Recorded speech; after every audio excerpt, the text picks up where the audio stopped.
Bienvenue dans cette nouvelle émission. Salut Julia, comment ça va? Ça va très bien et toi?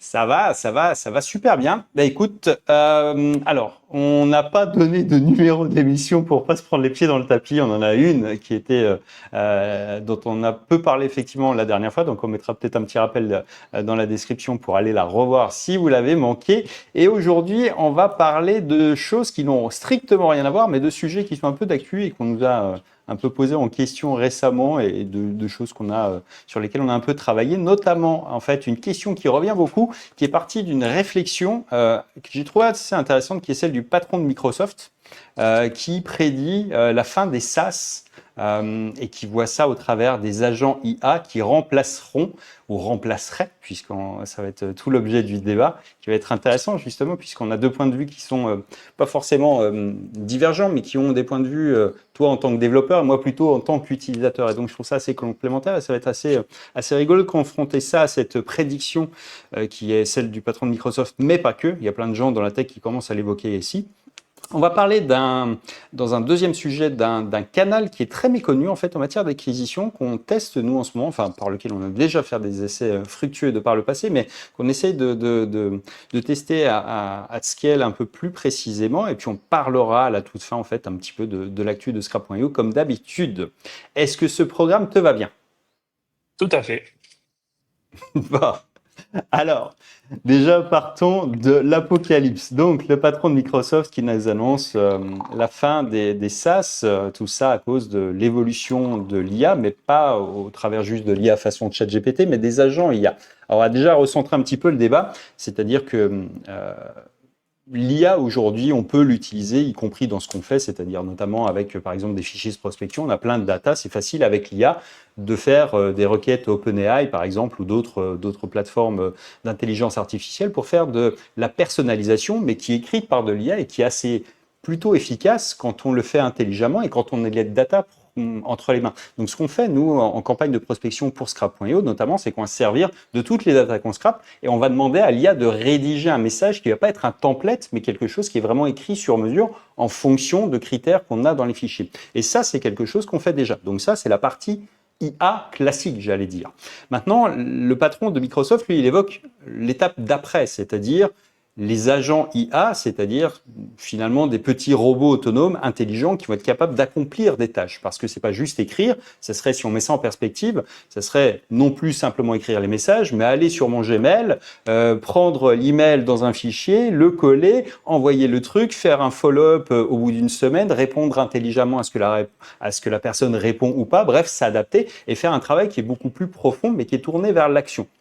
Et c'est vrai qu'en tant qu'utilisateur, il y a plein de choses qu'on peut faire, mais qu'on fait déjà d'ailleurs au travers d'automatismes comme ceux qu'on peut avoir sur des plateformes comme Make, comme Zapier, parce que c'est des petits agents IA qui sont très spécialisés, mais c'est déjà le cas en réalité, puisqu'on peut déjà faire de beaucoup en boucle. D'ailleurs, petit aparté, mais qui rejoint ça, c'est que on a fait le module Make pour Scrap.io qui permet effectivement de scraper, de générer un message personnalisé pour un contact, de l'envoyer dans son Gmail, de le faire partir, de faire une boucle de relance si la personne ne répond pas à 5, 7, 9, 10, bref, à faire un truc qui est vraiment taillé sur mesure, et ça, c'est déjà possible avec des outils qui existent. Mais est-ce que pour autant, ça remplace les SaaS? Est-ce que ça va remplacer un Lemlist? Est-ce que ça va remplacer Scrap.io? Est-ce que ça va remplacer d'autres services? Alors, je ne vais pas pouvoir le dire pour tous les services, mais pour l'exemple de Scrap.io, de mon point de vue, qui est celui, encore une fois, de l'utilisateur, c'est que c'est pas remplacé parce que en fait, ce qu'on fait nous avec Scrap.io, c'est mettre à disposition une infrastructure simple pour obtenir des dizaines, voire des centaines de milliers de fiches à l'échelle d'un pays très facilement, en 2 clics et très rapidement. Ça, on peut le faire avec des agents IA, mais pour quelques dizaines, quelques centaines de fiches par jour. Parce qu'il faut pas, c'est pas que l'IA sait pas le faire, c'est qu'elle n'aura pas l'infrastructure elle-même intégrée. Quand on parle d'agent IA, ça veut dire souvent le mettre sur son ordinateur ou sur une config cloud, mais ça veut dire qu'il faut l'infrastructure pour scraper 100 000 fiches sur Google Maps.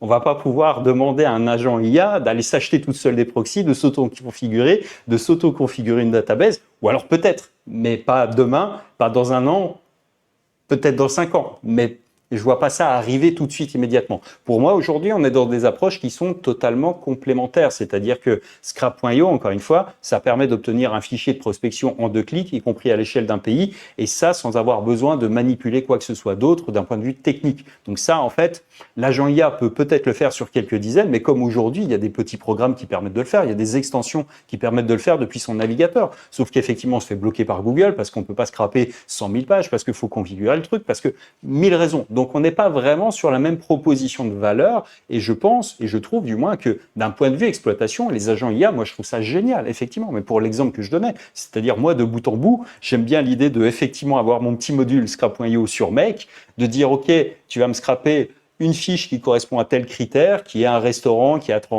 moins de 4 en fiche, en note sur sa fiche, qui a un email, qui n'a pas de compte Instagram, et j'envoie ça à une boucle d'intelligence artificielle. Je lui dis, OK, voilà les données de la fiche, rédige-moi maintenant un message, et je lui donne tout le contexte, elle va rédiger le message, je l'envoie automatiquement dans mon Gmail. OK, c'est génial. Et ça, on peut le faire sur des petites échelles. Mais cette infrastructure-là, je ne peux pas envoyer 200, 500, 1000, 10 000 emails par jour avec ça. Pour ça, on a besoin d'outils spécialisés. C'est là où des outils comme Lemlist, qu'on peut scaler, on entasse des comptes SMTP dessus et puis on peut monter progressivement en volume. Ce qu'on ne peut pas et ce qu'on ne pourra, à mon sens, pas faire depuis son ordinateur ou bien à partir d'une infrastructure cloud. Mais là encore, c'est qui dit, si vous avez un agent qui a 100 proxy pour scraper, plus 100 comptes SMTP, plus tout le truc, finalement, c'est jamais plus qu'un SaaS combiné, mais qui devient un SaaS en lui-même, quoi, en réalité. Donc, pour moi, ça le remplace pas. Ça le complète, ou du moins, aujourd'hui, ça complète des besoins.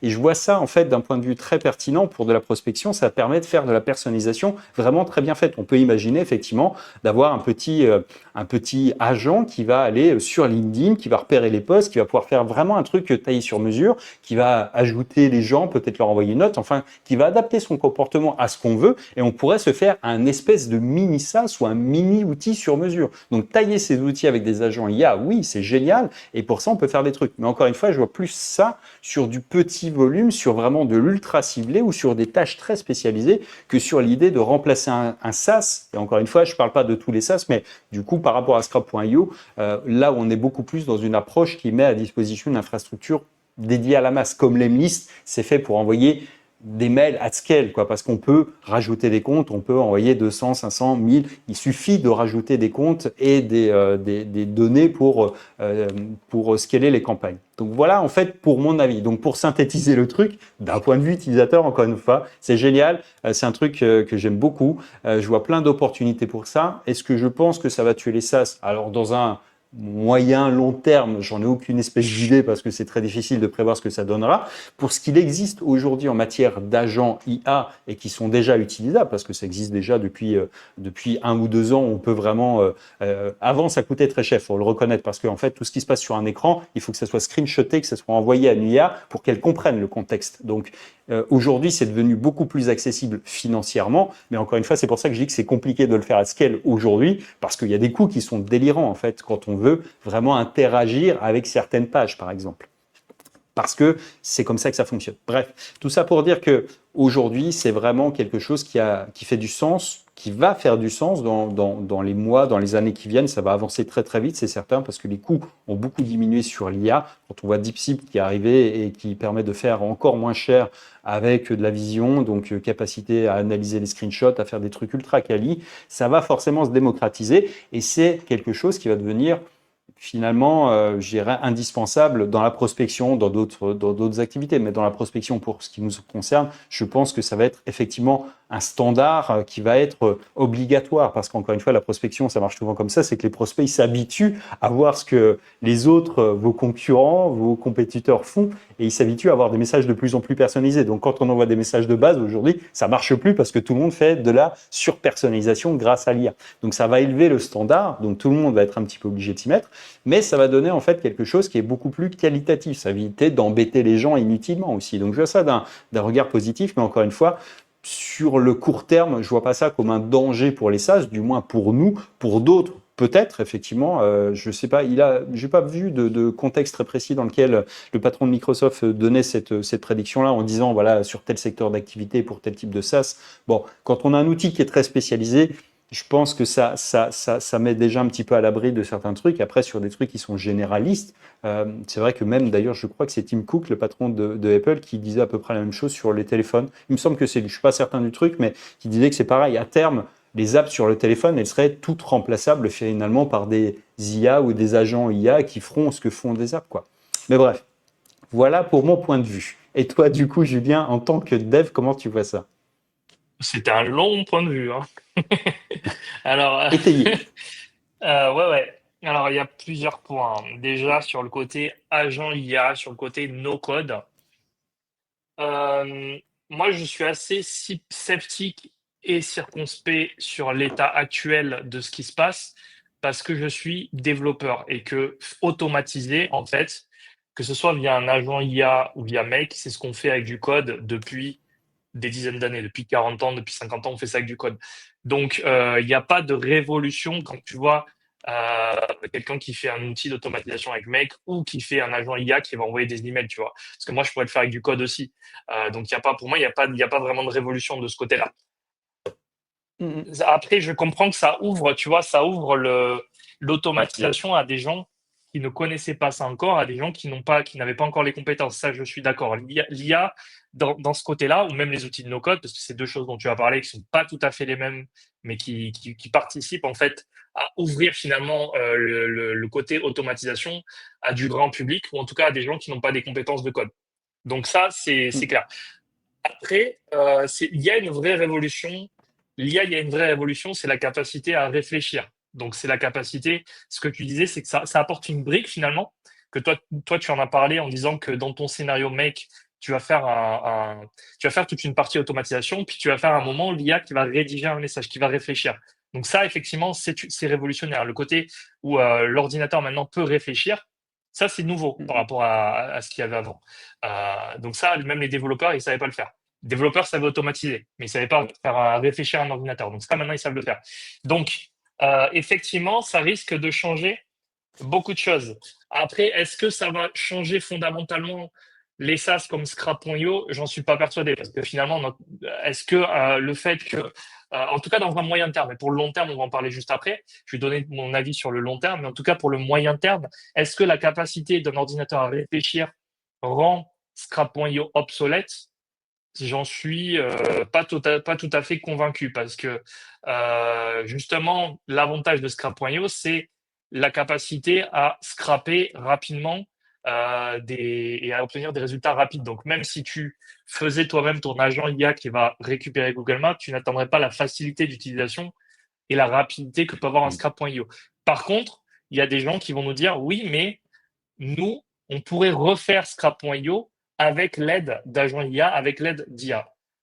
Pourquoi pas? Et dans ce cas-là, effectivement, on retombe sur ce qu'on disait juste avant, c'est-à-dire que l'IA permet de baisser la barrière à l'entrée pour réaliser des SaaS, mais elle ne permet pas finalement de les remplacer, à part si la personne se crée son propre SaaS. Enfin, tu vois un peu l'idée. Mhm. Maintenant, ce que disait le patron de Microsoft, en fait, si je me rappelle bien dans sa vidéo, il disait que la plupart des SaaS, c'est une interface sur une base de données. Et effectivement, il disait que vu qu'il n'y a pas énormément de valeur là-dedans, l'IA allait mettre la fin à ça, tu vois. Euh, je suis assez sceptique aussi là-dessus, dans le sens où sur le moyen terme, attends, faut que je remette un peu mes pensées en ordre. Sur le moyen terme, on voit que ça marche pas tout à fait comme ça, tu vois. Les gens, ils sont pas encore en train de changer. Ils ont toujours l'obligation d'utiliser des SaaS. Par exemple, un SaaS de gestion de projet, c'est une interface sur une base de données. Si tu dois gérer des tâches, c'est une interface sur une base de Mhm. données. Est-ce qu'aujourd'hui, tu peux le remplacer par de l'IA? Je suis pas sûr, hein. En termes de facilité d'utilisation, moi j'ai mon gestionnaire de to-do, je vois pas comment l'IA pourrait remplacer ça. Tu vois. Après, sur le long terme, peut-être que ce qu'il voulait dire, c'est que sur le long terme, on n'aura plus besoin de SaaS parce qu'en fait, on pourra demander à l'IA finalement de nous faire des trucs sur mesure, peut-être. On pourrait lui demander de Ouais. faire un outil. Tu as besoin de ton outil, tu dis voilà, moi j'ai besoin d'un outil de gestion de projet qui fasse ceci, ceci, ça et ça. Et tu vas pas aller chercher dans des solutions existantes, tu vas dire à un agent qui va te le faire sur mesure. Mais je pense que ça, Mhm. on n'y est pas encore et on en est loin, tu vois. On en est quand même assez loin. Et là, ça rentre sur un autre sujet qui est le sujet des prédictions et des prévisions, tu vois. Et je pense que sur une courte échéance, sur du moyen terme, on peut se baser sur ce qui existe et voir ce qu'on peut utiliser et où ça va sur une échéance peut-être 1 an. Mais au-delà, en fait, c'est difficile, voire même impossible d'avoir des prévisions de où ça va aller. Il y a un truc dont je suis persuadé, moi, c'est que l'IA va changer fondamentalement les choses, la manière dont on interagit avec un ordinateur, mais je ne sais pas dans quelle mesure, tu vois. Et j'admets mon ignorance là-dessus. Et je pense que le passé nous apprend finalement que les prévisions se sont toujours révélées fausses. C'est-à-dire que quand Internet est apparu, les gens avaient tous des prévisions sur ce qu'Internet allait changer. Et ils se sont dit, voilà, ça va remplacer les courriers papier, ça va remplacer plein de choses. Mais ils pouvaient pas en fait prévoir à quel point ça allait changer, à quel point il y allait avoir les réseaux sociaux, les gens qui allaient avoir toute leur base de connaissances sur leur smartphone, etc. C'était pas possible en fait. C'est pas possible de réaliser à quel point ça va changer les choses. Les smartphones, c'est pareil. Au début, quand les smartphones sont sortis, on pouvait zoomer sur des photos, on pouvait swiper, c'était marrant. Mais les gens, ils n'avaient pas encore l'idée d'en fait que ça allait révolutionner, ça allait mettre fin au taxi, par exemple, au monopole des taxis, parce qu'en fait, un des principaux avantages d'un smartphone, c'était le côté GPS, etc. Donc, je Les pense que le hôtels. monde est voilà, des hôtels, de plein de choses, tu vois. Donc, je pense que le monde est vraiment imprévisible au-delà d'une certaine échéance. Et je pense même les patrons de grandes boîtes comme Microsoft font ce genre d'annonces, mais en fait, c'est juste des annonces, c'est juste pour faire du buzz, en fait. C'est-à-dire que c'est pas sérieux, tu vois. Je vois pas ça comme Ouais. quelque chose de sérieux. Je pense que il y a une anecdote, je sais pas si tu l'as vu cette vidéo, je pense que tout le monde l'a vu. C'est quand Steve Jobs a présenté l'iPhone et qu'il y a Steve Ballmer qui a réagi à la sortie de Hmm. l'iPhone. Steve Ballmer, Ouais. c'était le patron de Microsoft. Et c'est foutu, et c'est Ouais. vraiment moqué de Steve Jobs en disant ouais, mais un smartphone avec un clavier, ça marche. Sans clavier, ça marchera jamais. Ça marchera jamais. Et je pense que tout le monde se plante dans les prévisions à longue échéance.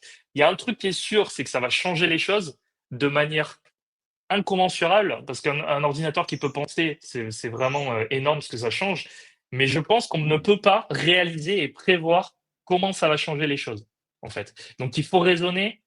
En fait, je suis en train de lire des bouquins actuellement de Morgan Housel. C'est La psychologie de l'argent et Same as Ever. Et tu as aussi les bouquins de Nassim Taleb. Et en fait, ce qui est intéressant dans leur vision, c'est qu'ils ont étudié les financiers et qu'ils se rendent compte que il y a deux choses qui changent pas, qui changent jamais. La première, c'est que les financiers prévoient et se trompent toujours. Il n'y a pas une personne qui arrive à prévoir les crises financières, à prévoir les événements marquants. Il y a jamais personne qui arrive. La deuxième chose, c'est que même s'ils se trompent toujours, les gens continuent de les écouter toujours. C'est-à-dire, les gens, ils continuent d'écouter les gens qui prévoient l'avenir. Mais en fait, les gens qui prévoient l'avenir se trompent toujours et les gens continuent toujours d'écouter les gens qui prévoient l'avenir. Parce que les gens, ils veulent de la certitude, ils veulent pas de la vérité. Mais en fait, euh, l'attitude la plus rationnelle et la plus intelligente à avoir, c'est pas d'essayer de prédire ce qui va se passer, donc est-ce que ça va être les fins de sas ou pas. L'attitude la plus rationnelle, la plus intelligente, c'est de considérer que de toute façon, le futur est imprévisible et que la meilleure manière de s'y préparer, c'est de faire un système qui soit résilient. Donc il ne faut pas être dans la prévision, il faut être dans la résilience. Il faut être dans le côté antifragile. Il faut faire quelque chose qui puisse te permettre de t'adapter, en fait. Voilà. Mais c'est moins sexy, mais je pense que c'est beaucoup plus intelligent en fait. Ouais, clairement. Je vais rajouter un point quand même, c'est que il y a un facteur dont plein de gens font abstraction et qui, à mon sens, est extrêmement important, c'est l'adoption. C'est-à-dire que Oui, en réalité, c'est un petit peu comme Internet, c'est-à-dire aujourd'hui, on est quand même dans tout ce qui est IA, c'est un monde de geeks. En réalité, la plupart des boîtes n'utilisent pas l'IA, les petites boîtes encore moins, elles sont même pas rentrées encore dans la vague totalement des trucs et que avant qu'elles soient, alors je dis pas que les gens n'ont pas joué avec ChatGPT, qu'ils l'ont ouvert, mais la plupart, sinon l'immense majorité des gens l'ont ouvert, on dit ah c'est super, ça répond, mais ils en font rien en fait, c'est un gadget pour eux, c'est pas un truc qu'ils ont rentrer dans les processus de production de leur boîte ou un truc qui leur apporte vraiment de la valeur dans une activité commerciale, j'entends. Et c'est vrai que ce processus d'adoption, il reste lent à l'échelle même du B2B et du grand public. Quand on parle, tout le monde dit, ouais, les boîtes licencient, machin, c'est pas toutes les boîtes, c'est pas n'importe quelle boîte en substance, c'est des boîtes dans des secteurs très précis, d'une taille très précise, et qui, elles, quand elles le font, c'est parce qu'elles économisent des centaines de millions sur l'année. Elles le font en conscience. Mais l'immense majorité du tissu économique, c'est pas ces boîtes-là, en réalité. Et on a une vision qui est un petit peu tronquée, je pense, du truc. J'entends par là que je sais pas, le promoteur immobilier du coin, il n'est pas encore, sans doute pour la plupart des cas, du moins, je dis pas qu'il est en retard ou quoi, mais je dis qu'ils n'ont pas encore rentré ces dynamiques-là dans leur processus. Alors souvent, ils ont des prestataires externes qui, eux, les rentrent, mais j'entends qu'il y a quand même un décalage, en fait, dans le monde dans lequel nous, on est, et qu'on a une vision un petit peu tronquée, en fait, de l'adoption générale. Et je pense que ça va encore prendre quelques années, même si les gens regardaient les trucs, ah, c'est génial, ça peut faire des trucs. Oui, il y a une différence entre ça et puis l'utiliser d'une manière efficiente pour gagner du temps, de l'argent dans une activité commerciale. Et c'est très, très différent à mon sens. Mais bref, tout ça pour conclure sur le truc, effectivement, c'est qu'on n'en sait strictement rien. Et d'ailleurs, ce qui est rigolo avec l'IA ou inquiétant, suivant, c'est que les gens qui les développent non plus. C'est-à-dire qu'ils ne savent pas du tout quand ils sortent un truc Exactement. ce que ça va donner. C'est-à-dire, on ne sait pas. Bah, on ne sait même pas d'ailleurs comment ça marche. Moi, c'est le truc qui m'a le plus scotché, c'est bah, ça fait des trucs, mais on ne sait pas pourquoi. Et on ne sait pas expliquer comment. Mais ça fait des machins. Ok. C'est, Je sais pas c'est si, quand même un tout euh, petit peu à la fois passionnant et inquiétant. je sais pas si tu avais écouté l'interview du CEO d'Anthropic sur le podcast, je sais plus je me rappelle plus du nom. Ouais, en fait, il disait ça, il disait effectivement que ils sont en train de développer Claude, donc l'IA d'Anthropic, et qu'ils savent pas en fait, ils savent pas, ils essayent de le limiter, mais ils savent pas. En fait, ils essaient de mettre des safeguards, tu vois, des sécurités, mais ils savent pas si Claude en fait leur répond et est Aussi assez vite. intelligent pour feinter le fait qu'il est idiot en fait. Donc c'est fou, ouais. Mais ça, ouais, Ouais. c'est en fait, je pense qu'il y a deux choses qui sont, bah, peut-être que je vais me répéter, mais il y a deux choses qui sont vraiment importantes. La première, c'est de comprendre que le monde va changer. Ça, c'est le monde en train de changer avec l'IA, ça c'est une évidence. Et la deuxième, c'est qu'il est impossible de prévoir comment il va changer. Mhm. Et ça, c'est vraiment important. Donc on peut se balader dans des scénarios et tout. C'est ça que j'aime pas avec les gens qui font de l'IA. En fait, c'est qu'ils sont trop dans la projection de il va se passer ça, il y aura plus d'emplois, il y aura ceci, il y aura cela. Mais en fait, c'est vraiment pas possible de prévoir ce qui va se passer. En Alors fait, il faut qu'on sait raisonner très avec bien ce ce qui qui va se passer. On va tous existe finir maintenant. par faire des trombones. Et c'est tout. Ouais, c'est ça. On va servir de matière première pour les trombones plutôt. Mais ouais. Non, non, mais c'est clair, tu vois, finalement, peut-être qu'il dit c'est la fin des sas, mais s'il faut, demain, ce sera la fin de tout, en fait. Le jour où c'est la fin des sas, en fait, ça veut dire qu'on n'a plus besoin on n'a plus besoin de personne, en fait. On peut tout gérer par des ordinateurs. Donc, la fin des sas sera même un faux problème dans l'idée, tu vois. Se dire, en fait, c'est la fin Ah, des sas, mais ok. Mais c'est la fin de tout, en fait. C'est la fin des banquiers, c'est la fin des avocats, c'est la fin de tout, parce qu'en fait, l'ordinateur peut tout faire maintenant. d'ailleurs, ça nous Donc, permet de rebondir sur un truc d'actualité qui a ébranlé toutes les certitudes du marché US récemment. C'est l'arrivée de DeepSeek, le chinois qui fait aussi bien, sinon mieux que le modèle de réflexion d'OpenAI, sauf qu'ils l'ont fait officiellement. Alors, je pense que c'est trafiqué parce que c'est forcément budgété un peu et baqué par l'État chinois, mais ils ont réussi, alors qu'ils sont sous sanction pour le gros matériel, donc ils n'ont pas les H100, les grosses cartes, ils ont des vieux trucs. Ils ont réussi à sortir un modèle qui a explosé en sortant de nulle part OpenAI, et qui mettent ça à dispo. Ça a quand même fait voler en éclats les certitudes sur Nvidia et son modèle économique qui disait qu'effectivement, bah, vu que tout le monde allait avoir besoin d'IA et de grosses cartes graphiques pour faire tourner tout ce bousin, bah, ça allait forcément imprimer de l'argent, en veux-tu, en voilà. Bon, il y a quand même 600 milliards, je crois, qui sont évaporés, même si on a une partie qui a été regagnée, mais 600 milliards évaporés dans une séance américaine, juste pour un petit truc qui est sorti. Ça fait quand même beaucoup de certitudes qui se sont retrouvées effectivement très, très, très ébranlées, quoi. ouais. Non, je sais pas. Il y en a qui disent que c'est de la communication et qu'en fait. Donc je sais pas quel est le vrai du faux là-dedans. Il y en a qui disent qu'en fait ils ont vraiment utilisé des cartes Nvidia mais qu'ils ont pas communiqué dessus. Théoriquement, les dernières, ils n'y ont pas accès. Ils sont sous sanction. Celles-ci, Nvidia peut pas leur vendre. Donc après, il y a toujours des moyens de bypass. Mais les boîtes, maintenant, se battent quand même. Quand tu prends X, ils en ont fait installer pas 10 sorties sous le manteau, mais 100 000, quoi. C'est pas le genre de truc que tu peux cacher au grand jour, quoi, le truc. Alors même si tu en as moins, je sais plus, je crois que Facebook, enfin Meta, ils doivent en avoir au moins 50 000, je crois, pour juste leur truc d'entraînement. Et ils font des entraînements sur 6 mois. Et ça coûte vraiment beaucoup, beaucoup d'argent, quoi, leur truc. J'ai vu un mec qui est passé sur Underscore, je crois, un truc du genre, où il expliquait comment ça se passait, les entraînements de modèles. Ouais, c'est quand même pas rien, quoi. Mais non, il y a de fortes présomptions, effectivement, que quand même l'État chinois pousse derrière, mais il y a pas que DeepSeek, en fait. Il y a Qwen, qui est fait par Alibaba, qui sort des trucs aussi en open source, qui sont équivalents à ce que fait Meta avec Llama, quoi.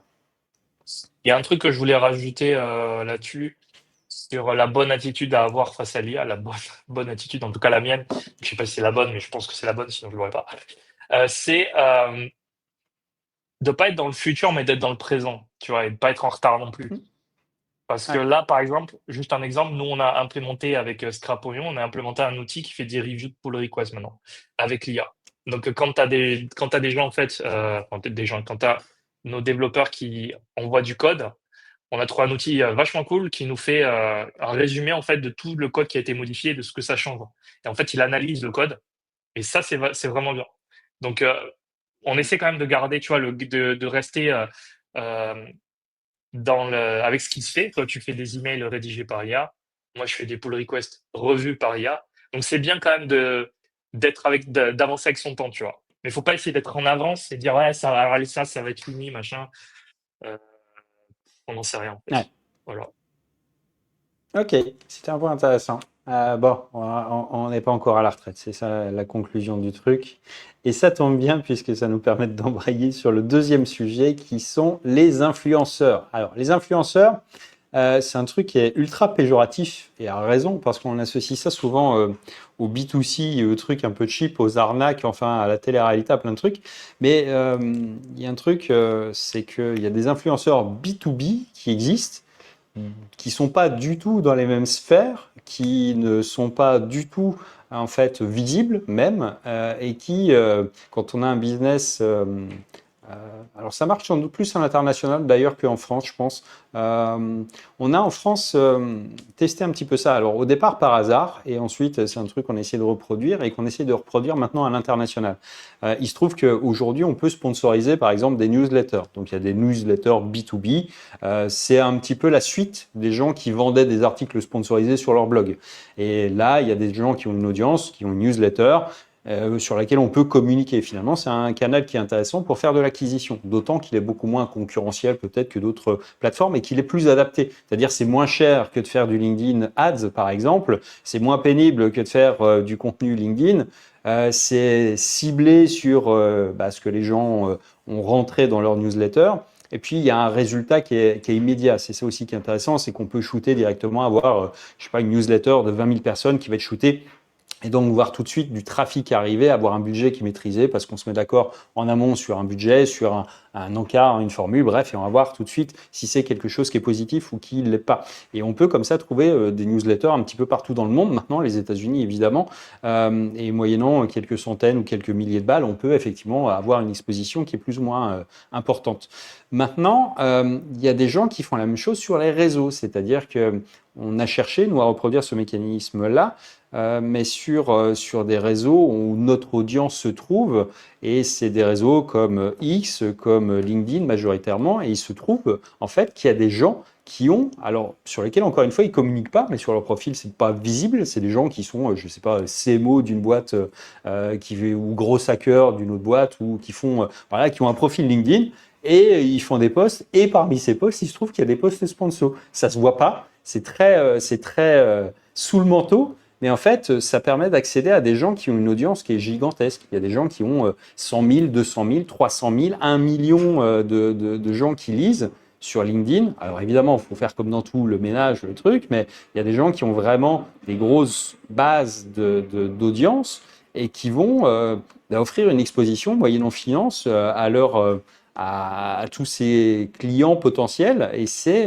vachement intéressant. C'est un truc qui est vachement intéressant, d'autant que, encore une fois, Personne n'en parle beaucoup dans le domaine francophone, j'ai l'impression. C'est pas un truc sur lequel j'ai trouvé beaucoup de ressources et qui est une voie qu'on expérimente en ce moment, surtout pour l'international, encore une fois, parce que on cherche des gens qui ont pas seulement l'audience, mais une forme d'influence. Et c'est ça où en fait les influenceurs sont intéressants comparativement à la pub, c'est que c'est le créateur qui va servir un petit peu d'introduction, de garant, qui va créer la confiance initiale. C'est-à-dire, c'est pas comme quand on voit une pub à la télé, bon, c'est une pub. Quand vous connaissez le principe en fait. En même temps, sur les vidéos des créateurs YouTube, c'est voilà, c'est un truc où le créateur se mouille un petit peu plus et ça crée une confiance qui est quand même très différente de ce qu'on peut faire en publicité et qui encore une fois est vraiment sous-estimé, méconnu. Et encore une fois, je n'ai pas trouvé beaucoup de contenu en français là-dessus ou de ressources en français pour aller chercher des gens qui ont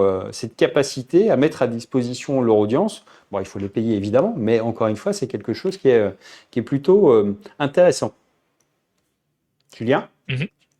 Ouais, en fait, ça reprend un peu les... Parce que finalement, il y a une grande mouvance qui est de dire, de faire... Enfin, il y a plusieurs... Si tu veux, il y a plusieurs manières d'attirer du trafic.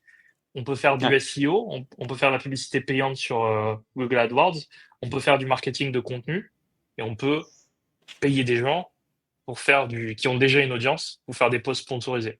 Finalement, en fait, Ouais. euh, le Google Ads est au SEO ce que l'achat de posts sponsorisés est au marketing de contenu. C'est-à-dire que nous, on a essayé de faire, on a un peu participé sur LinkedIn en créant des posts, etc.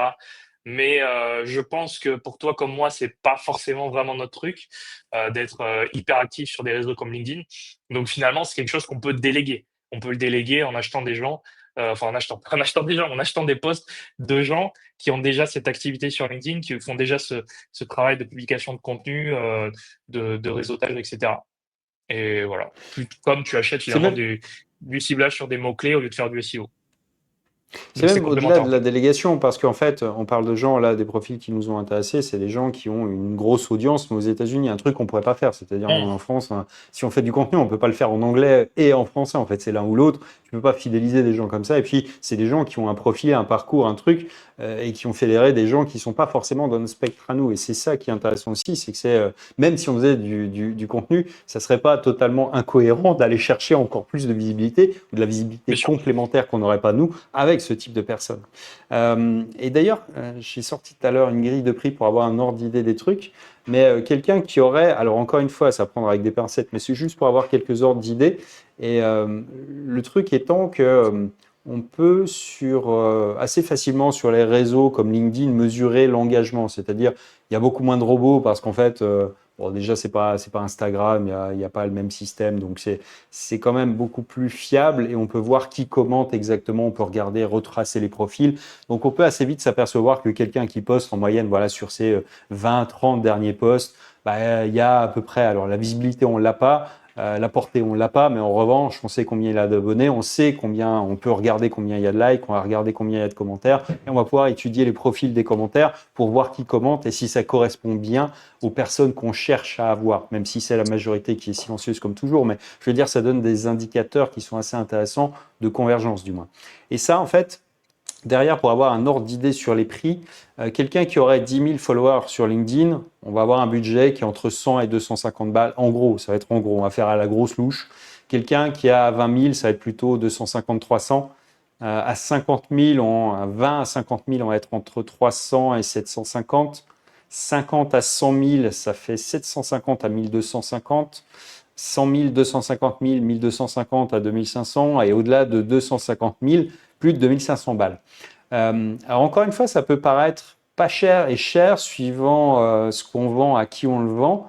Mais imaginez le truc, c'est que quelqu'un qui est avec un profil qui a autour de lui, enfin, dont la plus grosse partie de son audience est composée de gens qui bossent dans des startups, qui sont fondateurs ou cofondateurs de startups, qui sont dans la tech, pouvoir payer deux ou trois personnes même quelques milliers de balles pour avoir une exposition et l'introduction, entre guillemets, à ces gens-là, c'est pas si cher payé que ça quand on y réfléchit bien, parce qu'encore une fois, c'est des gens qu'on peut pas cibler facilement ailleurs, quoi. Il y a que sur LinkedIn où on peut faire du ciblage un petit peu comme ça, avec les ads ou avec du contenu, mais c'est plus cher en fait, et en temps et en énergie. C'est-à-dire que les ads LinkedIn, c'est quand même un peu hors de prix, et le contenu, bah, ça prend du temps, et la garantie d'arriver à toucher ces gens-là, en fait, dans son réseau, elle est quasiment nulle pour certains, quoi. Et là, ça offre vraiment cette garantie de dire, OK, bien sûr, on va pas être vu par 250 000 personnes, ça marche pas comme ça, mais on peut répéter l'opération une, deux, trois fois. Il y a des gens d'ailleurs qui font des bundles avec du LinkedIn, du X, des newsletters. Souvent, les gens d'ailleurs, quand ils ont des gros profils comme ça, ils sont sur plusieurs plateformes à la fois. Et c'est ça aussi qui est intéressant, c'est que ça permet d'optimiser le reach, parce que c'est les mêmes audiences, mais qui sont sur des canaux différents. Donc, on est tous pareils. Il y a des gens qui vont regarder leurs trucs sur LinkedIn, d'autres qui regardent que les emails, et d'autres qui vont regarder plutôt X. Mais les gens ne vont pas regarder trois fois, en fait, la même personne sur trois canaux différents. Donc, ça permet vraiment d'optimiser le truc, et ça permet d'avoir des reach qui sont ultra importants pour des budgets qui ne sont pas si délirants quand on regarde, au final, ce que ça coûte ou ce que ça coûterait de cibler par d'autres méthodes ces gens-là, c'est-à-dire même rapporté au clic, c'est pas si fou que ça quand on est vraiment sur un avatar précis qui est pas facile à toucher ailleurs. Et c'est ça l'avantage des avatars B2B, c'est que ces gens-là ont souvent, alors on n'a pas toutes les métriques, pas toute l'audience, on peut pas le décomposer, mais on sait qu'il y a une proportion qui est importante en fait d'une certaine audience qui nous intéresse et qu'il n'y a pas d'autre moyen finalement de les trouver, quoi. Ouais. Et pour continuer, pour compléter ce que tu as dit, et pour partir un petit peu peut-être sur autre chose, en fait, nous, la réflexion de trouver des influenceurs business qui postent sur LinkedIn pour promouvoir Scrap.io, elle est venue tout simplement du fait qu'on a constaté dans notre trafic que une portion significative des gens venaient de là. C'est-à-dire qu'on a eu on a eu deux, trois posts qui ont été faits naturellement pour parler de nous. On a vu que ça avait amené beaucoup de monde. Et en fait, on a comparé avec le nombre de personnes qui étaient amenées par l'affiliation, par le SEO, par le contenu, le marketing de contenu, etc. Et en fait, nous, on va pas dire que c'est une méthode qui fonctionne mieux qu'une autre. On va dire que pour nous, c'est une méthode qui a fonctionné, donc on veut capitaliser dessus, on veut mettre plus d'efforts dessus parce qu'on a les chiffres qui nous disent que pour nous, ça a fonctionné. Et je pense que c'est une bonne approche, en fait, de pas se dire, voilà, le SEO, c'est mieux que la pub, le marketing de contenu, c'est mieux que tel autre truc. C'est de dire, voilà, regardez dans vos stats, qu'est-ce qui vous a apporté des clients et d'où est-ce qu'ils viennent. Et ensuite, vous allez voir que pour votre business en particulier, il y a une source qui va marcher plus qu'une autre. Et parfois, c'est pas forcément prévisible, c'est pas forcément quantifiable, c'est pas forcément, on peut pas forcément se l'expliquer, mais ça vaut le coup de double down dessus, de mettre plus d'argent dessus, plutôt que de vouloir essayer de faire fonctionner des sources de trafic qui ne fonctionnent pas parce qu'elles devraient fonctionner en théorie. En fait, il faut vraiment coller à la réalité et pas rester dans ces idées de dire bon ben, il faudrait qu'on fasse du SEO, il faudrait qu'on fasse du cold email, machin du truc. Non, non, ce qui marche, c'est d'avoir des posts sur LinkedIn, et bon, on va faire des posts sur LinkedIn, quoi. Donc, voilà.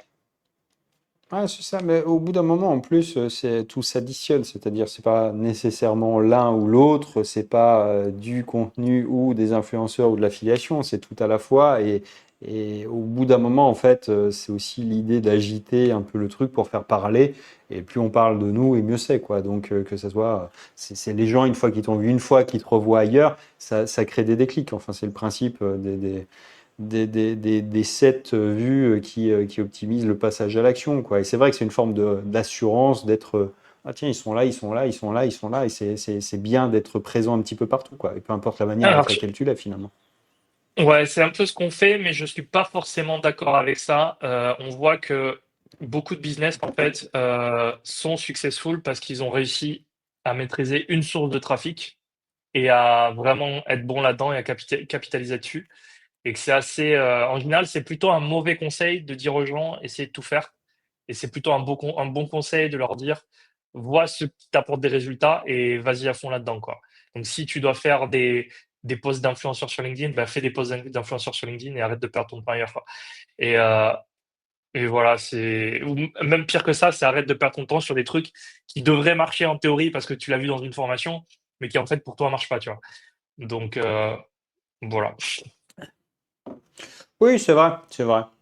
Mais après, encore une fois, il y a toujours, et ça c'est un problème qui devient un peu récurrent aussi, dont on a déjà parlé, c'est quand même ces histoires de tracking où là on perd de la data avec les histoires de cookies, de navigateurs qui bloquent un peu les trucs. Il y a beaucoup de déperditions aussi sur les infos et ça fausse un peu quand même le truc. Et c'est vrai que c'est moins scientifique que ça pouvait l'être à une certaine époque.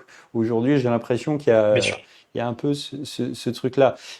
Et c'est vrai que des fois, nous on le voit sur nous, on a des augmentations parfois qu'on n'arrive pas à expliquer autrement par le fait qu'on ait fait quelque chose. Mais c'est pas, ça se ressent dans le chiffre, mais ça se voit pas dans les stats, quoi. Et ce qui est toujours un peu bizarre. Mais c'est pour ça que des fois c'est un peu contre-intuitif, mais de dire que bon, Ouais. ça doit venir de là, parce que vu les gens que c'est, et vu qu'on fait ça depuis quelques temps, ça doit être ça. Mais ouais, il y a quand même cette part aussi de trucs qui sont intraçables, quoi. Et c'est vrai, Ouais. sur les réseaux, c'est pareil. Alors pour réexpliquer, peut-être pour donner un peu plus de détails, en fait, on a fait des campagnes et on met des liens de tracking avec des UTM source égale la source du trafic pour vérifier d'où viennent les utilisateurs. Mais parfois, sur Scrap.io, on a une décorrélation entre le nombre de clients qu'on obtient et le nombre de personnes qui sont passées par le lien traqué. C'est-à-dire que si on compte le nombre de personnes qui sont passées par le lien traqué, en fait, il n'y en a pas tant que ça, mais pendant qu'on a fait la campagne, les chiffres de vente augmentent quand même. Donc on se dit, voilà, on ne sait pas vraiment si c'est dû à ça ou pas, parce que si on regarde le lien traqué, en fait, c'est pas dû à ça, mais si on regarde le nombre de clients, il augmente en même temps qu'on fait la campagne. Donc on se dit, voilà, ça doit être dû à ça. Après, ce qu'on s'est dit avec Sébastien, c'est que faut pas prendre faut pas prendre les statistiques de tracking comme étant des stats absolues, dans le sens où forcément, en fait, il y a des gens qui vont voir Scrap.io apparaître sur une publicité et ils vont pas passer par le lien de tracking, ils vont le voir par exemple sur leur téléphone, puis après ils vont y aller eux-mêmes sur leur navigateur d'ordinateur et du coup ce sera pas traqué. Mais pourtant la prise de conscience de Scrap.io vient de la publicité. Du coup, nous ce qu'on s'est dit avec Sébastien, c'est que faut pas prendre les statistiques de tracking comme étant des données absolues, il faut les prendre comme des données relatives à comparer entre elles. C'est-à-dire que on peut pas être sûr que tous les gens, enfin qu'on a fait tel résultat sur une campagne, par exemple un post sur LinkedIn qu'on a payé tant, on peut pas être sûr de combien il va nous rapporter parce qu'il y a des gens qui vont pas passer par le lien de tracking. Par contre, on peut le comparer à d'autres posts, on peut le comparer à d'autres sources de trafic. Et donc, le tracking est intéressant d'un point de vue relatif, c'est-à-dire pour comparer les trackings entre eux. Mais c'est pas une donnée qui est fiable pour vraiment avoir des données exactes en fait, pour savoir d'où viennent les gens. Ouais, ouais. Un exemple qui est très vrai d'ailleurs, c'est le call mailing. Parce que dans le call mailing, moi je fais exactement la même chose en fait. C'est quand il y a un mail qui m'intéresse ou du moins qui a retenu mon attention, généralement je vais visiter le domaine avant de répondre. C'est-à-dire je prends le domaine du mec qui envoie le mail et je vais regarder en fait ce que c'est. Je réponds pas en fait, je réponds jamais avant d'avoir suffisamment de trucs pour me décider. Et il y a des gens qui fonctionnent comme ça aussi en fait. Et c'est vrai que ces gens-là, du coup, ils passent d'abord par le site, donc ils sont affectés à un autre truc, alors que finalement le canal qui les a amenés là, c'est le call mailing, mais ils seront jamais traqués en call mailing, quoi. Mais bref, tout est dans tout quoi à la fin. Mais c'est vrai que le tracking, c'est un truc qui est pas ouais, qu'il faut pas prendre au pied de la lettre d'une manière absolue effectivement parce que sinon tu as toujours des trucs qui seront mal tagués, mal affectés, qui seront pas du tout un reflet de la réalité, quoi. Ouais, c'est vrai qu'on a des difficultés de ce côté-là et peut-être qu'il faudrait que il y aurait peut-être des choses à corriger ou on a implémenté quelque chose à l'inscription, c'est de demander aux gens d'où ils viennent. Après, c'est vrai que c'est une donnée qu'on n'exploite pas vraiment beaucoup encore, mais peut-être qu'il Mhm. faudrait qu'on se penche dessus, effectivement. Et il y a un autre truc peut-être duquel on peut parler. Alors, c'est un autre sujet que tu n'avais pas Mhm. prévu dans ton plan au début, mais sur les statistiques qu'on a sorties récemment, où on a Ouais. comparé en fait le nombre de clients uniquement pour le cold emailing, le nombre d'utilisateurs et le nombre Mhm. de clients en France et aux États-Unis et dans les pays anglophones. Et où là, en fait, où on se disait, nous, on prospectait la France parce qu'on a Mélodie qui parle français bien, bon, elle parle anglais aussi, mais elle a des horaires qui sont plus compatibles avec la France. Et nous, on prospectait par défaut les Français en se disant, voilà, c'est là qu'on va avoir le plus de résultats, etc. Et on s'est mis juste à regarder les chiffres et on a vu que finalement, euh, aux États-Unis, on avait 2 fois moins d'utilisateurs qui venaient du cold emailing pour le même nombre de clients. Ce qui était vraiment étonnant en fait. C'est-à-dire que les gens ont converti 2 fois Ouais. plus aux États-Unis. Et ça rejoint un peu ce que je disais tout à l'heure, c'est-à-dire que des fois, en business, tu as des idées de ce qui fait sens, tu as des idées de la meilleure source de trafic qu'il faudrait utiliser, tu as des idées de voilà, l'IA, ce qu'elle va faire, machin. Tu te fais des histoires. En fait, la réalité, c'est autre chose. Et ça vaut le coup de vérifier, tu vois, de vérifier tes chiffres et te dire, voilà, je vais arrêter d'avoir des idées de ce qui devrait marcher, etc. Et je vais me baser sur des vraies données, en fait. Ouais, c'est vrai qu'on a eu des grosses surprises, hein.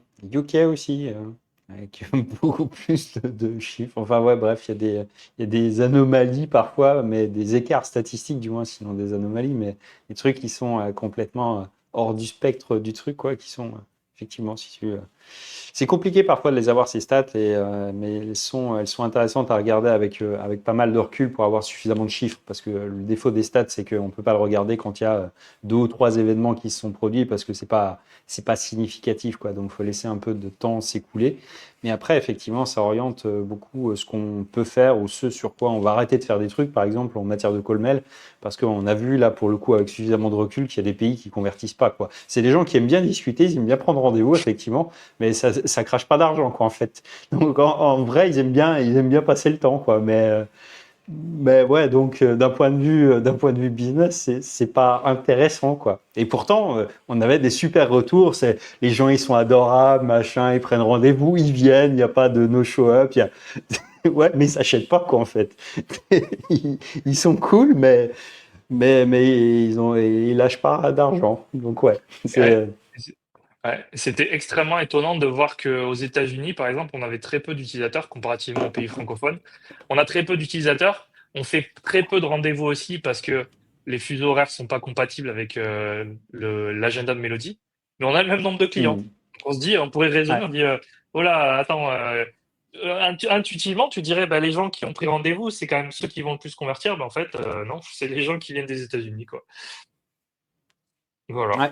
Ouais, ouais. Ce qui alimente aussi, Et ce qui rejoint ce que tu disais sur le fait des influenceurs B2B, en fait, ça vient de là, ça vient de ces deux éléments-là. C'est le premier, c'est on a vu dans les stats que les Américains achetaient beaucoup, et le deuxième, c'est qu'on a vu en résultat que les posts LinkedIn d'influenceurs qu'on avait eu nous avaient apporté beaucoup de trafic et beaucoup de clients. Donc nous, on s'est dit bon, bah, on va faire des posts LinkedIn chez des influenceurs américains. Voilà. C'est pas plus compliqué que ça le business en fait, hein. Alors, l'avantage, effectivement, c'est qu'il y en a quand même un certain nombre le marché des États-Unis, il est quand même très très gros. Je pense qu'il y a une différence culturelle, effectivement, ils sont open business, mais s'ils en ont besoin, ils vont acheter de suite. On le voit aussi sur des extractions, des trucs comme ça. C'est les gens qui, s'ils en ont besoin, ils vont pas se jacasser pendant 107 ans, ils achètent. S'ils n'en ont pas besoin, bon, ils n'en ont pas besoin, mais pour des gens, ils n'ont pas nécessairement besoin, je pense, de la démo, de trucs, d'autant quoi. Scrap.io, c'est pas un produit complexe en soi. Euh, je pense que ça joue un peu dans le truc, quoi. Et ils sont moins dans comme le francophone, on va être obligé un peu de créer une relation de confiance, ça les rassure les gens en fait de voir qu'il y a quelqu'un qui répond, de mettre une tête sur une boîte de machin, ils se sentent un peu plus en confiance, ouais. Là où les Américains, ouais, ils s'en foutent, ils mettent une carte bleue, quoi. C'est un peu plus ça, je pense aussi qui joue. Ouais, non mais t'as raison. Question de maturité de marché.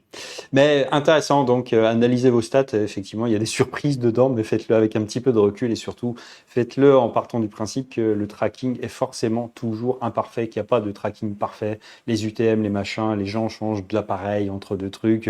Ils voient une pub un jour et ils achètent peut-être 6 mois après, mais parce qu'ils ont vu la pub d'abord et qu'ils avaient totalement oublié à ce moment-là. Enfin, il y a 1000 mécanismes qui rentrent en ligne de compte quand même, mais les stats, c'est vachement intéressant à étudier. Ouais. Euh, ben, on a fait le tour, je crois, sur celle-ci. Et il ne nous reste plus qu'à faire un petit point sur l'actu. Ben, on va faire encore une petite heure. Là, on a 50 minutes, donc 10 petites minutes pour faire le point sur Scrap.io, sur l'actu. Alors, l'actu en ce moment, alors on va essayer de poster l'épisode rapidement pour que ce que je dis soit pas périmé immédiatement. On a fait une offre pour la rentrée de janvier qui est un trial, une période d'essai bonifiée, c'est-à-dire que normalement, à la période d'essai, on est sur 7 jours sans lead et la recherche à la hauteur de ville. Et là, jusqu'au 5 février 23h59, la période d'essai, c'est 1000 leads avec la recherche par pays. La recherche par pays, ça veut dire que vous pouvez avoir 1000 leads à l'échelle de la France. Donc, je ne sais pas, rechercher 1000 avocats en France ou 1000, j'en sais rien, coiffeurs, enfin ce que vous voulez. Et là, vous pouvez le faire en 2 clics, donc comme des clients qui payent des abonnements qui sont quand même à 500 balles par mois pour avoir cette feature-là. Donc là, on l'offre juste pour la rentrée et jusqu'au 5 février 23h59. Ensuite, ça repasse à la période d'essai normale, donc profitez-en tant qu'il y en a et que c'est dispo, parce que celle-ci, on l'a jamais fait, celle-là, je crois, avec la recherche par pays. Si? Non, je crois qu'on l'avait jamais fait. On avait fait la recherche par pays, mais sur les plans payants. Jamais en gratuit, je crois, Ouais. il me semble, hein. Il y a un truc que je voudrais rajouter sur ce que tu as dit, c'est que on c'est pas en fonction de la date d'inscription. Donc la limite du 5 février, Ouais. c'est pas parce que vous prenez la période d'essai le 5 février que vous avez jusqu'à 7 jours après pour utiliser vos 1000 crédits sur le pays. C'est pour tout le monde. Même si vous inscrivez le 5 février, le 6, il n'y a plus la recherche par pays, il n'y a plus les 1000 leads. Il y aura que 100 leads à compter du 6. Pour tout le monde, il y a la recherche par ville qui revient et il y a les 100 leads. Donc voilà, c'était juste pour pas donner les messages au support, même si on en aura, c'est sûr. Je tenais à le repréciser. En même temps, bon, télécharger 1000 leads, ça prend 2 clics sur scrap.io. Donc, en gros, tu t'inscris, tu fais ta recherche, tu télécharges tes 1000 leads, quoi. Là, pour le coup, on peut pas faire plus simple. Normalement, avec une ville, effectivement, c'est plus compliqué. Quelqu'un qui voudrait faire, je sais pas, les coiffeurs, encore une fois, ah, si c'est pas Paris, Marseille, Lyon, en fait, on arrive sur des petites quantités. Je sais pas, des villes moyennes, il y a peut-être 100, 200 coiffeurs. Tu es obligé d'en faire 10. En fait, ton fichier, tu peux le faire en un bloc d'un coup d'un seul, quoi, avec la recherche par pays. C'est l'avantage et c'est le petit bonus de rentrée. Donc, voilà pour moi pour l'actu. Et toi, Julien, du coup, quoi de neuf? On continue sur ce qu'on fait. On est en train de travailler sur sur l'architecture de scrapping Google Maps. Donc là, on voudrait euh, rajouter des informations scrappées sur Google Maps. En fait, il y a toute une partie aussi pouvoir permettre de scraper sans activité. On en avait déjà parlé lors de Ouais. l'émission précédente. C'est toujours pas disponible parce qu'en fait, on a une grosse base de données avec beaucoup enfin une grosse infrastructure. Et du coup, on est en train de travailler pour pouvoir la rendre un peu plus flexible et rendre un peu plus flexible le fait de changer le scrapping Google Maps et ce genre de choses. Donc, c'est vrai que c'est pas forcément des choses qui se voient, mais bon, ça va venir, ça va venir. Voilà, tout ce que je peux dire. Yes. Oui, c'est vrai que c'est un peu comme changer le moteur d'un avion en plein vol, quoi. Le truc, c'est-à-dire qu'on peut pas casser le machin parce qu'il y a des gens qui l'utilisent quand même un peu, scrap.io, qu'il faut que ça reste compatible avec ce qu'on fait et que les bases de données, elles sont gigantesques et que c'est pas, faut pas se manquer sur le rajout d'une colonne, quoi. Ça. Ça fait beaucoup de lignes affectées, quoi. On a quoi, 200 et on en a parlé la dernière fois, mais j'ai oublié le chiffre, plus de 200 millions de lignes, ouais, donc Beaucoup ça fait plus. effectivement. Ouais. Ouais, on est là Ouais. actuellement, on est à 276 millions. 276 millions. J'articule un peu plus. Euh, Ouais, donc quand on rajoute une colonne dans le truc, ça fait forcément un peu tourner les bécanes, quoi. Donc effectivement, faut pas ouais, trop se manquer sur ce truc, c'est ça. ouais, ouais, c'est pour Donc là ça que les agents actuellement, peuvent pas faire ce qu'on fait, les agents IA. Ouais, donc là actuellement, juste pour donner un peu plus de détails, peut-être, on a travaillé avec Sarah sur le fait que euh, on puisse basculer à la volée sur un serveur de base de données de secours pour modifier le serveur principal. En fait, la partie scrapping Google Maps repose sur plusieurs serveurs de base de données et on a juste implémenté un petit bouton qui permet de switcher sur un serveur de secours pendant que nous, on va faire les modifications sur le serveur principal. Donc, rajouter des colonnes, modifier le scrapping, etc. Modifications qui peuvent prendre un certain temps parce que il y a beaucoup de données à modifier. Et ensuite, une fois que les modifications sont faites, on rebascule sur le serveur principal en un clic. Et donc, comme ça, les clients, ils voient pas la différence. On n'a pas besoin, si tu veux, de mettre l'application hors ligne pendant 3 jours pour faire une modification, ce qui serait injouable, en fait. Voilà. Oui, d'autant que nous, on a des clients partout dans le monde et donc du coup, c'est H24, quoi, le truc, ça s'arrête pas, quoi. C'est Donc, ça. on ne peut effectivement pas trop se permettre ce type de fantaisie. Euh, et du coup, il y a quand même un truc dont on n'a pas parlé, c'est quand? C'est il y a une semaine ou 10 jours, Google, enfin tous les outils de référencement qui étaient en rade, euh, et Google bloquait le scrapping. Et c'est vrai que nous, on n'a rien eu du tout, quoi. Et j'ai vu pour autant Absolument rien. Ouais, ouais. Ça a été la grosse panique Et pendant 2 jours chez tout le monde, là, a priori. c'est peut-être parce qu'on passe sur l'interface vraiment de Google Maps et pas l'interface de Google elle-même. Mais Hmm. après, bon, je vais pas donner les secrets de fabrication de Scrap.io, mais on va dire que pour rester très générique, c'est vrai que moi, à la base, je suis quelqu'un qui vient du back-end, d'un point de vue développeur, donc je suis plutôt bas niveau. Donc en fait, le scrapping sur Google Maps, nous, on le fait plutôt en bas niveau. Voilà, pour rester très générique. C'est ça qui nous permet d'être aussi rapide, et peut-être de pas être impacté par les modifications, peut-être. Ou alors Ouais, c'est sans doute, simplement ouais. qu'ils ont pas changé Google Maps, quoi. Je sais pas, moi, ouais, à creuser. J'ai pas creusé la question, mais j'ai vu qu'il y avait certaines personnes qui étaient sur des trucs de Google Maps et qui chouinaient aussi. Bon, bref, je sais pas, j'ai pas vraiment creusé. Mais bref, Mmh. c'était quand même effectivement Ouais. intéressant de pas l'être impacté pour le coup. Mais Ouais, bref. mais de toute façon, ouais, nous on a un principe, enfin, c'est le côté résilient. J'en ai un peu parlé tout à l'heure quand je parlais d'IA, sur le côté prévision et que de mon côté, je privilégie toujours la résilience, c'est-à-dire le fait de pouvoir continuer à fonctionner même en cas de problème, pouvoir être antifragile. Et on a un peu ça avec Scrap.io par rapport aux autres outils IA, outils de scrapping, c'est on repose sur une base de données quand même, de données qui ont été pré-scrappées. Donc, si jamais il y a un problème, on a quand même le temps de se retourner et les clients peuvent quand même continuer à utiliser l'application, à avoir des résultats. Mhm. Et même si Google demain change, alors si Google demain change son scrapping, ce qu'il faut savoir, c'est que nous, on a un test toutes les heures qui passe, voire toutes les demi-heures. Et donc, on avertit immédiatement de dire, voilà, le scrapping Google Maps marche plus. Après, on peut prendre une journée ou 2 journées pour corriger ça. Bon, les clients, ils ont pendant 1 ou 2 jours, peut-être que les clients, ils n'ont pas les résultats précis à jour de la semaine, tu vois. Mais ils peuvent quand même continuer à utiliser l'application parce qu'on a toute cette donnée toute cette base de données de résultats prescrapés. Donc pour nous, le côté résilient est beaucoup plus important avec le côté prévision, etc. Et le côté, voilà, pouvoir continuer à fonctionner quoi qu'il arrive, quoi. C'est clair, c'est clair.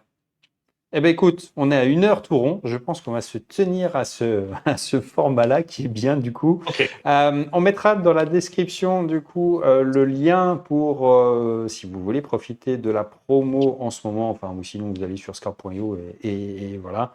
Donc l'opération se finit le 5 février à 23h59. 1000 leads, recherche par pays. Et puis, ben, je crois qu'on va se dire à la prochaine dans un nouvel épisode.